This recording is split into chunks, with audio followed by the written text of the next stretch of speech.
எல்லா பிரச்சனையும் பார்த்துக்க நீங்கள் இருக்கீங்க, காசு தர நான் இருக்கேன். வேற என்ன வேணும் உங்களுக்கு? இல்லை சார், மேலே எடுத்த ப்ரெஷரு, அதனால தான். மேலே எடுத்து ப்ரெஷரா? சரிதான் சரிதான், பார்த்துக்கலாம். டேய் அண்ணே விடு, தேங்க்யூ சார். இப்போ ப்ரெஷர் குறைஞ்சிரும். பார்த்துக்கலாம் சார். போங்க. யோ வாங்கய்யா. அண்ணே ஏதோ ரிப்போர்ட் பண்ண வர சொன்னீங்களாமே, அவங்க வந்திருக்காங்க. வர சொல்லு. சரிண்ணே. வாங்க வாங்க உட்காருங்க. டீ காஃபி ஏதாச்சும் சாப்பிட்றீங்களா? இல்ல சார், எதுவும் வேணாம். 10:30க்கு ஒரு அப்பாயின்மெண்ட் இருக்கு. ஓ எதுவா இருந்தாலும் சீக்கிரம் சொல்லுங்க. சரி, நான் நேராக விஷயத்துக்கு வந்துடுறேன். இப்போ ரீசெண்டாக பெரம்பூர் தொகுதியில் ஒரு மர்டர் ஆச்சுல்ல? ஆமா, பரசுராமன் ஆளுங்கட்சி ஆளு. ஆனா அந்த நியூஸை நான் கவர் பண்ணலையே. அதெல்லாம் சரிதாம்மா. அவனை எவனோ கொன்னதுக்கு நான் தான் கொலை பண்ணிட்டேன்னு கேஸை ஏன் பக்கம் திருப்பி விட்டானுங்க. அது ஒன்றும் பிரச்சனை இல்லை, நம்ம பசங்க 2 பேர் சரண்டர் ஆகிட்டானுங்க. ஆனால் நம்ம வக்கீல் விசாரிச்சதுல என் மேலே ஸ்ட்ராங்காக ஆக்ஷன் எடுக்கிறதுக்கு தான் அவனுங்க வெயிட் பண்ணிட்டு இருக்கானுங்களாம். நீங்க சொல்றது புரியுது, பட் நான் என்ன பண்ண முடியும்? அதாவது பரசு கொலைக்கு நான் தான் காரணம்னு எல்லா மீடியாலையும் விளம்பரம் படுத்திட்டானுங்க. நான் கண்ணை சிந்த நேரம் பார்த்து என் கண்ணாடியும் தூக்கிட்டு போயிட்டானுங்க.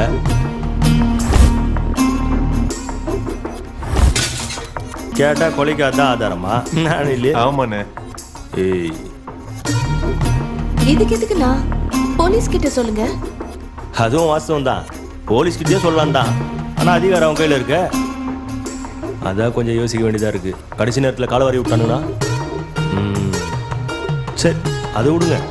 உங்களால் ஒரு காரியம் ஆகணும். சொல்லுங்க, என்ன பண்ணணும்? பரசுவை நான் கொலை பண்ணலை, ஆனால் அவனை கொலை பண்ணி அதை என் மேலே ஃப்ரேம் பண்ணி அரசியல் ஆதாயம் தேட நினைக்கிறது 2 பேர். ஒன்று காசி, ஒன்று மருது. இப்போ ஆட்சி நம்ம பக்கம் சாயறதுனால காசி என்ன வேணாலும் யோசிப்பான். நீங்கள் நினைக்கிற மாதிரி பரசு மட்டும் முக்கியம் இல்லை காசிக்கு. அப்புறம் வேற யாரு? மருது.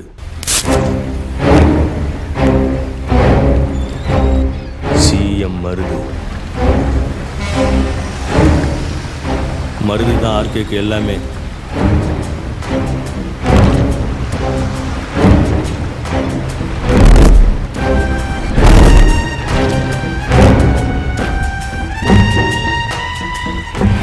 பரிசு விட எல்லா விஷயமும் தெரிஞ்சது அவனுக்கு தான்.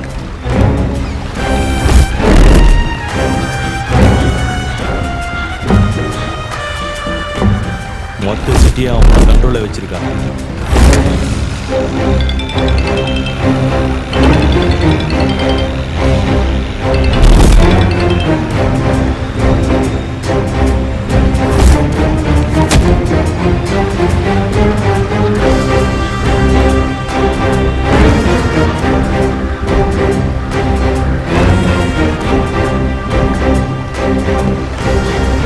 காசிக்கு முக்கியமானவன் மருது.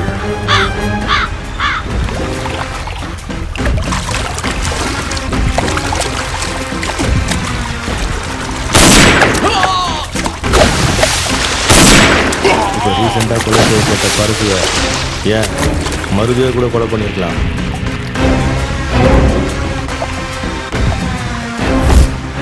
ஆர்கேக்கு எஸ்எஸ்பி கொரியர் மட்டும் முக்கியம் இல்லை.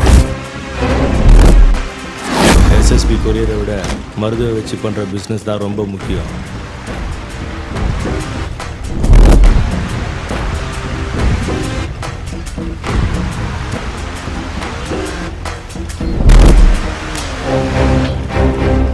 பரசுவால் தொழிலில் எவ்வளோ லாபம் கொடுக்க முடியுமோ ஆர்கேக்கு அரசியலில் அதை விட அதிக லாபம் கொடுக்கறது மருது தான்.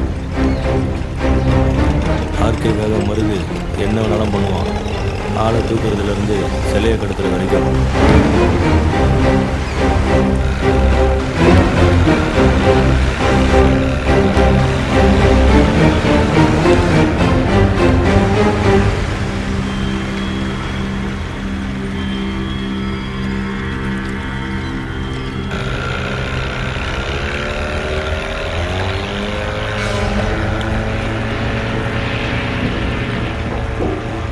கடல் மூலமாக வர எல்லா சிலைகளையும் பிஸ்னஸ் பண்ணி தரது மருந்து தான்.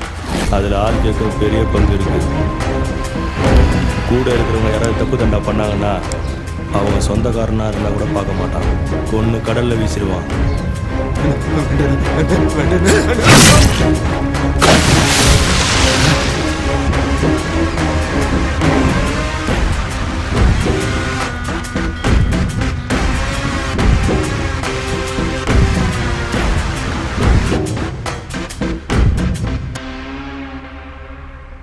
சரிங்க, நான் இப்போ என்ன பண்ணணும்? அதாவது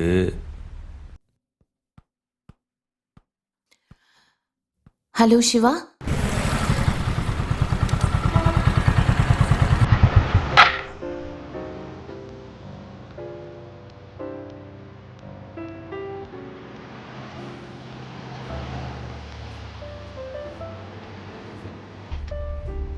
ஹாய் சிவா, எப்படி இருக்க? என்னை எதுக்கு இப்போ இவ்வளோ அவசரமாக இங்கே வர சொன்னேன்? டெலிவரி வேலை வேற இருக்கு. சிவா, நீ ஒர்க் பண்ற எஸ்எஸ்பி கொரியர்ல நிறைய இல்லீகல் ஆக்டிவிட்டீஸ், ட்ரக் டீலிங்லாம் நடக்குது. அது உனக்கு தெரியுமா? அந்த கொரியரையே கண்ட்ரோல்ல வச்சிருந்தது பரசு தான். ஆனா இப்ப அந்த பரசு உயிரோட இல்ல. அது மட்டும் இல்ல, பரசுக்கு மேல ஒரு பெரிய ஆள் இருக்கான். அவன் தான் சிஎம் மருது. நீ தான் எப்படியாவது ஹெல்ப் பண்ணணும் சிவா, இந்த கேஸுக்காக. இதுக்கு பின்னாடி இருக்கிற விஷயத்தை வெளியே கொண்டு வராம நான் சும்மா விட மாட்டேன். ட்ரக் டீலிங் மேட்டர்லாம் எனக்கு முன்னாடிலேருந்தே தெரியும். நமக்கு எதுக்கு வம்பன் தான் எதையும் கண்டுக்காம இருந்தேன். எப்போதுல இருந்து உனக்கு தெரியும்? நம்ம மீட் பண்ண நாள்ல இருந்து. அப்ப பாதி வேலை முடிஞ்ச மாதிரி தானே. நீ மருது இடத்துக்கு போ, நமக்கு எவிடன்ஸ் முக்கியம். அங்க நடக்கிற எல்லா வீடியோஸையும் எடுத்துட்டு வந்துரு. ஏன்னா அங்க உன்னால ஈஸியா போக முடியும் சிவா. ஓகேவா? என்ன ஓகேவா? இந்த மேட்டு தெரிஞ்சனாதான் எங்க எம்டி கொண்டு தான் எங்க ஆஃபீஸில் பேசிக்கிறாங்க. நான் மட்டும் போனேன், அவ்வளோதான், கதை கந்தலாயிடும். ஓகே, பரவாயில்ல. எங்க நடக்குதுன்னு சொல்லு, நானே போய்க்கிறேன். என்னால முடியாது. முடியாதா? நீயும் போக மாட்ட, என்னையும் போக விட மாட்ட. அப்ப என்னையும் உன்ன மாதிரி கொரியர் வேலை செய்ய சொல்றியா? அதுவும் இல்லாம இந்த தப்பு நடக்கிற இடத்துல வேற உன்கிட்ட போய் கேட்டேன் பாரு. விடு சிவா, இதை நானே பாத்துக்கிறேன். உன்கிட்ட சொன்னதே வேஸ்ட். ஏய், கொஞ்சம் டைம் கொடு, நானே பண்றேன். சொல்லாத, முடிஞ்சா செய். உங்க அக்காவை கொண்டது நான் மட்டும் இல்லடா, மருது சொன்னா. பரசுக்கு மேல ஒரு பெரிய ஆள் இருக்கான். இன்னும் 2-3 பேர் சேர்ந்துதான் செஞ்சதா ஊருக்குள்ள பேசிக்கிறான். அவன் தான் சிஎம் மருது.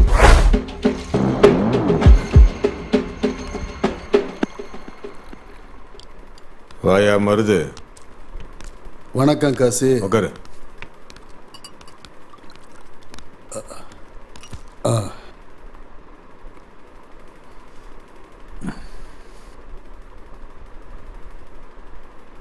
ஆர்கே,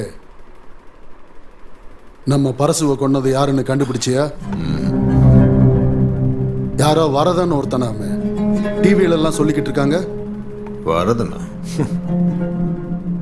அவன் இன்னும் கொலை பண்ற அளவுக்குலாம் வளரல. அவன் கத்தியை பிடிக்க கத்துக்கவே இன்னும் 10 வருஷம் ஆகும். நம்ம பசங்க சொன்னாங்க ஆர்கே, ஏற்கனவே நிறைய தடவை ட்ரை பண்ணியிருக்கான் பரசுவை போடுறதுக்கு.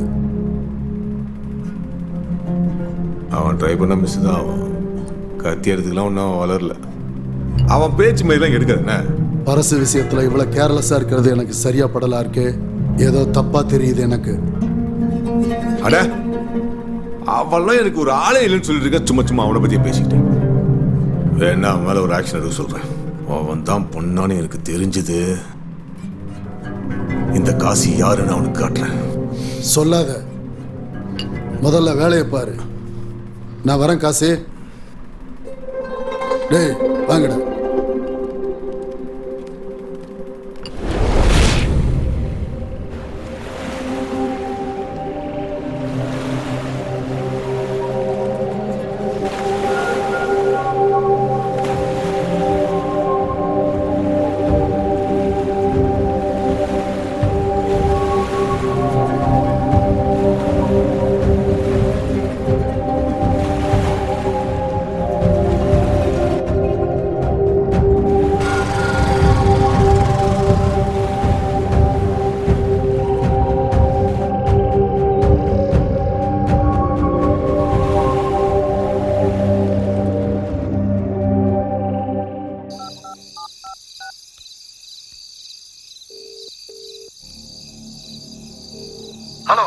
நேற்று பொடி விற்றவன் துடியாக கிடந்தான், இன்று சிலை விற்பவன் நாளை பிணமாக கிடப்பான். யாரா நீ? புரியல? அரசு போன் உங்ககிட்ட எப்படா வந்துச்சு? ஏய், இதுக்கே ஷாக்கானே எப்படி? நான் உனக்கு ஒரு வீடியோ அனுப்புறேன், அத பாரு, இன்னும் ஷாக் ஆவ.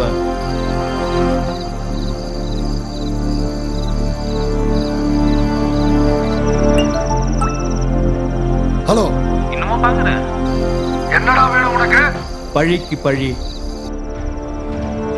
நேர்ல வா, பேசிக்கலாம். எங்க வரணும் சொல்றா. ஹலோ டேய், ஹலோ.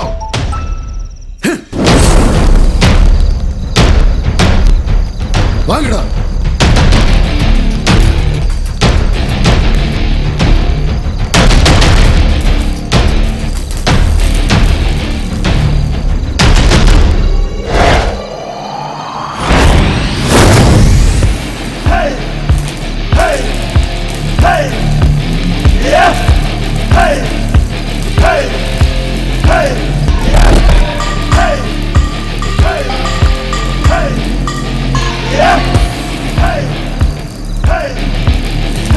நீதானே எனக்கு தெரியாம சிலையை தூக்கிட்ட? உன்னை அப்படியே விட்டுருவோமா? தட்டு தட்டி வாங்கிட்டு போலான்னு தான் பார்த்தேன். இப்போ வேற வழியே இல்லை. உன்னை போட்டுட்டே எடுத்துட்டு போறேன். பாப்போம் யாரு யார போறான். என்னடா பேசிக்கிட்டு இருக்க? என் சிலையை தூக்கி நீ வச்சுக்கிட்ட உன்னை நான் சும்மா விட்டுருவேனா?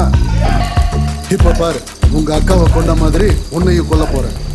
எவ்வளவு சீக்கிரட்டா இந்த மேட்டர் போயிட்டு இருக்கு. உங்க அக்காவை ஜாதி பிரச்சனையில தான் கொண்டோன்னு நினைச்சியா?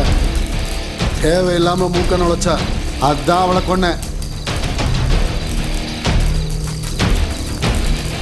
ஏய், என்னடா பயந்துட்டியா?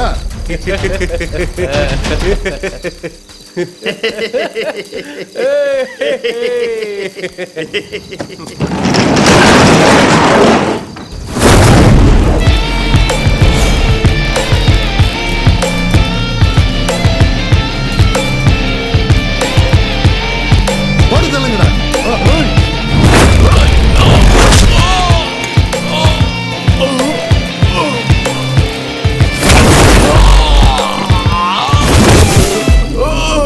அடிங்கடா.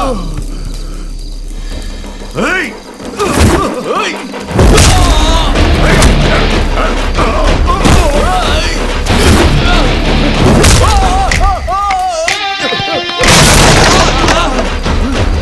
ஏய்,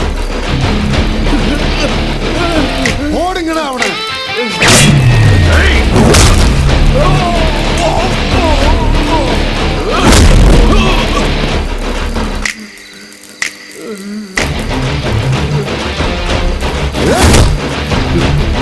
Ah!